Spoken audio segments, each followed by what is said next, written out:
तो hi guys, welcome back to our YouTube channel. And आज हम वियतनाम वीज़ा अप्लाई करने वाले हैं एंड मैं आपको बताऊंगा कि कैसे आप वियतनाम वीज़ा घर बैठे अप्लाई कर सकते हैं without any help of agent.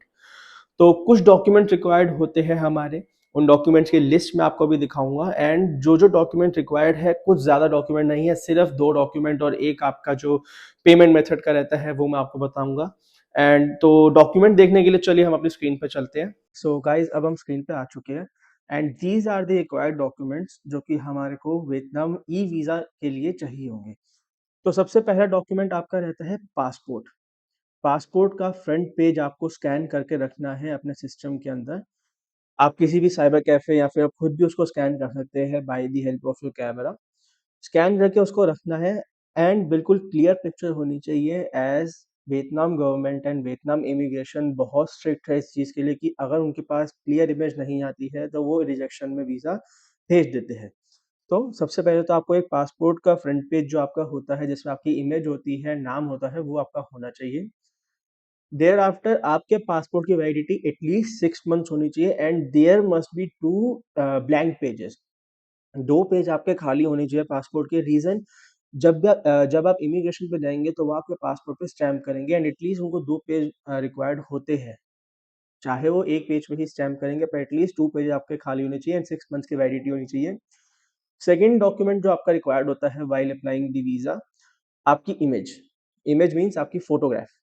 आपकी फोटो व्हाइट बैकग्राउंड के साथ, white background is a must.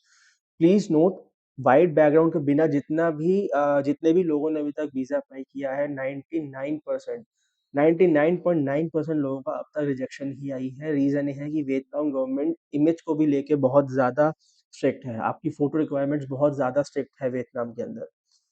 तो फ़ोटोग्राफ का आपका बैकग्राउंड होना चाहिए व्हाइट, प्लस जो आपकी फ़ोटोग्राफ की विड्थ होगी वो होती है 35 mm इंटू 45 mm। ये आप साइबर कैफ़े पे बताएँगे तो वो समझ जाएँगे। इसके बाद थर्ड चीज़ होती है credit and debit card for payment. See, जब आप अप्लाई कर लेंगे, फुल एप्लीकेशन फॉर्म फिल कर लेंगे, at the end of the application form you have to make a payment and for that you must have a credit और a debit card. ठीक है? ये 2 चीज़ इनमें से कोई एक होना मैंडेटरी है। उसके बाद फ्लाइट्स एंड होटल डिटेल्स, सिर्फ डिटेल्स चाहिए, प्री बुकिंग नहीं चाहिए। आपको अपनी फ्लाइट का नंबर, ये सब आपको चाहिए होता है। किस फ्लाइट से आप आओगे, किस फ्लाइट से आप जाओगे, कहाँ आप रुक रहे हो, क्या एड्रेस है वहाँ का, क्या स्ट्रीट नंबर है, ये सब आपको चाहिए होता है। एंड लास्टली ये इनकी ऑफिशियल वेबसाइट है जिस पे अभी हम जाके वीज़ा अप्लाई करेंगे। So let's move and start how to apply the Vietnam e visa. तो सबसे पहले आपको यहाँ सर्च करना है Vietnam visa for Indians. And guys, एक चीज नोट करिएगा, ये जितनी भी वेबसाइट्स अलग से आ रही है, इन सब में नहीं जाना है। आपको ऑफिशियल वेबसाइट से अप्लाई करना है क्योंकि ये सब वेबसाइट अपने अकॉर्डिंगली चार्ज करेंगी एंड ये आपसे ऑफिशियल अमाउंट से ज्यादा ही चार्ज करेंगी। तो वियतनाम की जो ऑफिशियल वेबसाइट है वो है Vietnam national electronic visa system, this one. इसका भी लिंक मैं आपको डिस्क्रिप्शन में दे दूंगा, आप वहां से डायरेक्टली अप्लाई कर सकते हैं। तो जैसे ही आप इस वेबसाइट पे आएंगे, कुछ इस तरीके का इंटरफेस आपके सामने ओपन हो जाएगा। तो सबसे पहले, अगर आपका जो इंटरफेस है बाय एनी चांस ये आपका वियतनामीज लैंग्वेज में आ रहा है, मेरे कुछ यूजर के साथ ये इशू हुआ था कि उनका ये इंटरफेस वियतनामीज लैंग्वेज में था। तो यहाँ पे लैंग्वेज का ऑप्शन है, जस्ट यहाँ पे आपको क्लिक करना है। ये वियतनामीज का ऑप्शन है एंड ये इंग्लिश का है, आपको इंग्लिश सेलेक्ट करना है। तो आपको डायरेक्टली क्लिक करना है अप्लाई नाउ पे। ऐसा एक डिक्लेरेशन पेज ओपन होगा, आपको बस एक बार इनसे गो थ्रू करना है, आप बस पढ़ सकते हैं, ऐसा कुछ है नहीं इसके अंदर।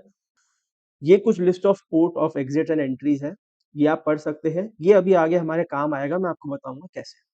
आपको एक बार सबसे नीचे आना है, इन 2 चेक बॉक्स के ऊपर आपको टिक करना है and then you have to proceed. कुछ सेकंड लेगा एंड एप्लीकेशन फॉर्म आपके सामने। तो ये आपका कुछ एप्लीकेशन फॉर्म है जो कि इस तरीके से दिखता है। स्टेप बाय स्टेप अभी हम देखेंगे कि इसमें हमें क्या भरना है, ठीक है? तो सबसे पहले हमारे पास आती है फॉरेनर्स इमेजेस, मतलब अभी इनके लिए आप एक फॉरेनर हो। जैसे हम अपने कंट्री में कोई आता है, हम उसको फॉरेनर कहते हैं, वियतनाम के लिए आप एक फॉरेनर हो। सबसे पहले आपको अपनी एक इमेज अपलोड करनी है। अभी मैं आपको एक डमी इमेज अपलोड करके दिखाऊंगा। तो इमेज के ऊपर आपको क्लिक करना है। तो मान लीजिए मैंने अपनी एक इमेज अपलोड कर दी। इमेज अभी मैंने डमी लगाई है, आपको याद रखना है कि इमेज की जो बैकग्राउंड है वो व्हाइट ही होना चाहिए एंड देन आपका मैं पासपोर्ट अपलोड करके दिखाऊँगा। अब मान लीजिए मैंने डमी पासपोर्ट अपलोड किया, अब जो इमिग्रेशन सिस्टम है, जो इनका बैकएंड है, वो चेक करेगा कि कितनी परसेंट हमारी फ़ोटो मैच हो रही है। ये कुछ सेकंड्स लेगा एंड देखिए, अभी आ रहा है मैच 98.84% मतलब मेरी जो इमेज मैंने अपलोड करी है और जो पासपोर्ट पे मेरी इमेज है वो 98% मैच करती है। यही सेम प्रोसेस आपको करना है, यहाँ पे आपकी इमेज होगी, यहाँ आपके पासपोर्ट की फ्रंट की इमेज होगी, जो मैंने आपको कहा था कि पासपोर्ट का फ्रंट रिक्वायर्ड है। सेकेंडली ये कुछ डिटेल्स हैं जो कि जो सिस्टम रहता है इमिग्रेशन का, जो भी आपका ये ऑनलाइन सिस्टम है, ये ऑटोमैटिकली कुछ डिटेल्स फेच आउट कर लेता है। बट आपको ये चेक फिर भी करना है कि ये डिटेल्स ठीक है या नहीं है। इसके बाद आपको पहले इसका चेक करना है कि आपका लास्ट नेम ठीक है, प्लस आपका मिडल नेम अगर आप अप्लाई करते हैं तो middle and first name. Middle name का अभी पहले हमारे पास अलग सेक्शन हुआ करता था, पर अब उसको कंबाइन करके सिंगल सेक्शन कर दिया है। ये आपको चेक करना है कि आपका फर्स्ट एंड लास्ट नेम बिल्कुल ठीक है। देन आपको डेट ऑफ बर्थ चेक करनी है कि आपको फुल डेट ऑफ बर्थ आपने डाली है, सही है या नहीं है। उसके बाद आपका जेंडर, जेंडर जैसे मेरा मेल है, इसमें पर ऐसे फीमेल लिखा हुआ है तो मैं इसको मेल कर दूँगा। देन आपको अपनी नेशनैलिटी बतानी है, जैसे हमारी नेशनैलिटी है इंडियन, तो हमें इंडिया सेलेक्ट करना है, जिसको आप खाली छोड़ सकते हैं। देन आपको अपनी ईमेल आईडी डालनी है।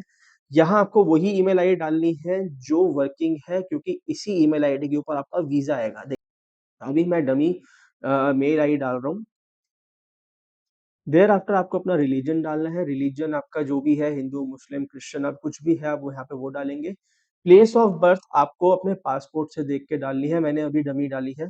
प्लेस ऑफ बर्थ आपके पासपोर्ट पे जो भी है वही आप यहाँ पे डालेंगे। अभी मैंने रैंडमली दिल्ली डाल दी है एंड फिर आपको यहाँ पे दोबारा से ईमेल आईडी डालनी होती है जो यहाँ पे आपने एंड इसके बाद हम नेक्स्ट मूव करेंगे। इसके बाद आपसे ना 3 पॉपअप आएँगे आपके पास, 3 एमसीक्यू बेस्ड क्वेश्चन टाइप होंगे। So what you have to do is इसके अंदर सबका नो ही आंसर होगा। Have you ever used any other passport? No. Do you have multiple nationalities? Violation of the Vietnamese law. वैसे तो इन तीनों का आंसर नो ही रहेगा, बट अगर आपके केस में येस है तो आप उसको येस करेंगे। तो सेकंड स्टेप हमारा होता है, कुछ इन्फॉर्मेशन उनको चाहिए होती है कि आपको वीज़ा कब से कब तक चाहिए एंड कौन-सा वीज़ा चाहिए। तो आपको मैं सजेस्ट करूँगा go for the single entry visa.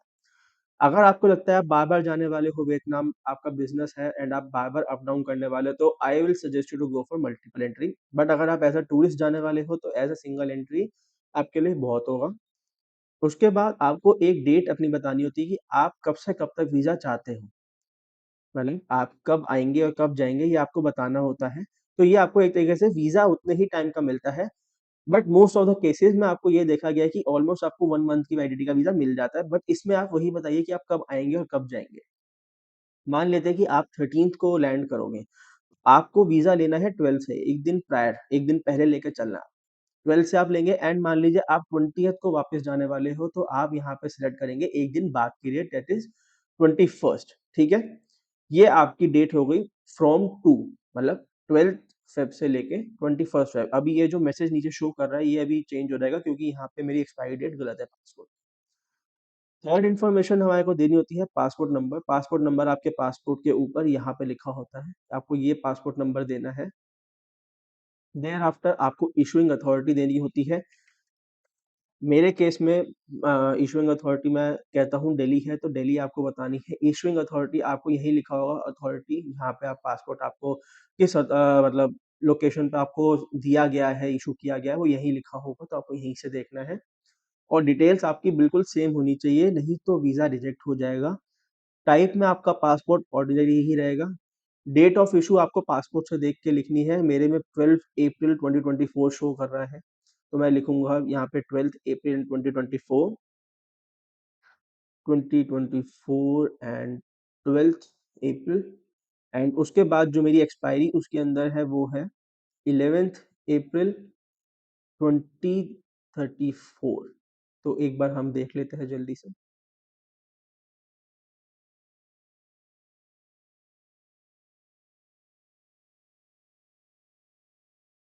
तो यहाँ मैंने जैसे ही 11th सेलेक्ट किया है, अभी ये गलत बता रहा है, मेरे को 11th अप्रैल में करना है।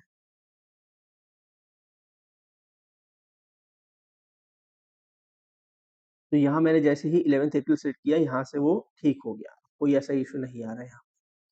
इसके बाद कॉन्टैक्ट इन्फॉर्मेशन आती है, आपको यहाँ पे अपना परमानेंट एड्रेस देना होता है। अभी मैं एक डमी एड्रेस डाल रहा हूँ, तो आपको अपना यहाँ पे एग्ज़ैक्ट एड्रेस देना है और एड्रेस आपका पासपोर्ट से मैच होना चाहिए, ठीक है?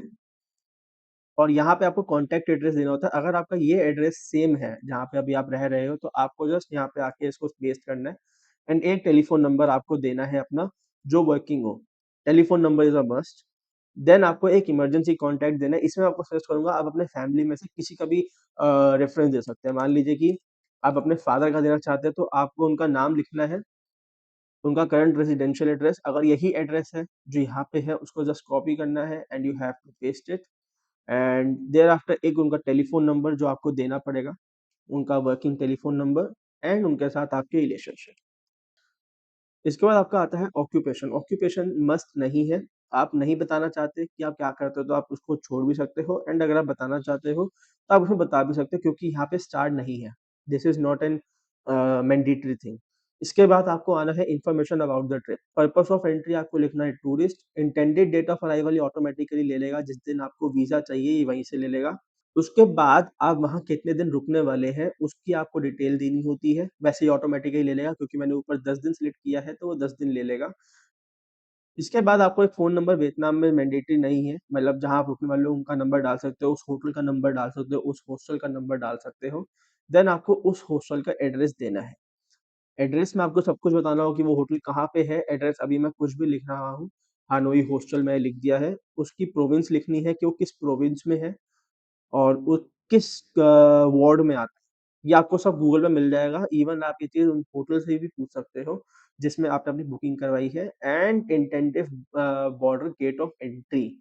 आप किस पोर्ट से एंट्री ले रहे हो, सबसे इम्पोर्टेंट चीज़ होती है गाइज़ यही कि आप किस गेट से एंट्री लेने वाले हो। मान लीजिए कि आप हो ची मिन्ह से आने वाले हो, तो आप डायरेक्टली हो ची मिन्ह भी लिख सकते हो, तो टोन सान नाथ इंटरनेशनल एयरपोर्ट आपके पास आ जाएगा।